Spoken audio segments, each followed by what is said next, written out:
So ayun, meron na tayong idea sa technicals. Ngayon, pupunta naman tayo sa Darvas Box. After ng Darvas Box, Tots Box naman. Etong si Darvas Box, ang pangalan ng gumawa ng Darvas Box na yan ay si Nicholas Darvas. Bale, etong taong to, kumbaga parang technical trader siya na ang pinupunteriya niya lang ay yung mga all-time high na mga stocks. So, isa yan sa criteria niya para masabi niya na, itong stock na to, all-time high to, or 52 weeks high. Ibig sabihin ng 52 weeks high, yun yung sa isang taon, yun yung pinakamataas. Yun yung pinaka-criteria niya. Hindi siya pumipili ng mga nagko-consolidate pa lang or may momentum pataas. Since breakout trader siya, maganda yung criteria niya. Kasi tuwing nagbe-breakout, possible tumuloy-tuloy yung presyo. Meron din siyang ginagawa doon na para ma-minimize niya yung risk niya. Na once nag-breakdown naman, magsa-sell siya. Kumbaga meron siyang area na selling point niya. Once na tumama yung price doon at nagtuloy-tuloy, ayun, magsa-sell na siya. So ayun, dito natin siya papakita sa ating Centivex na system. Gamitin natin tong SanDisk na stock. Piliin natin na algorithm ay Classic Darvas. Para mas mapaliwanag ko sa inyo kung paano yung ginagawa ni Darvas. So for example, ito yung, nandito yung 52-week high,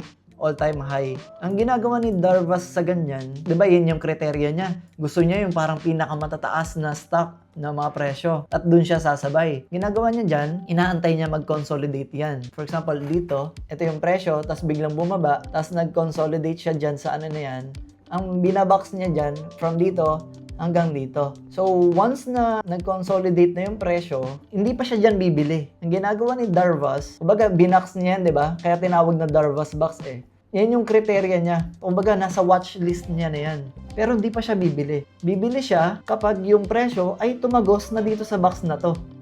Diyan siya bibili.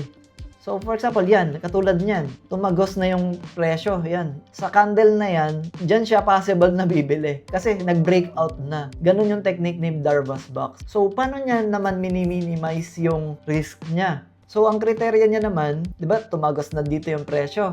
Pag bumagsak naman, alam mo, bumalik dito sa box yung yung presyo at bumaba dito sa box na to, dito, doon naman siya magsisell kapag yung presyo bumaba dito.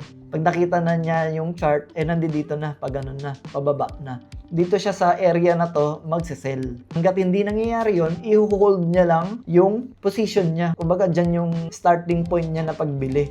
So, papabayaan niya lang yan. Papabayaan niya lang dito. Hayaan niya lang yung presyo na sumabay sa momentum, paakyat. Ganun yung technique ni Darvas Box. So, check natin.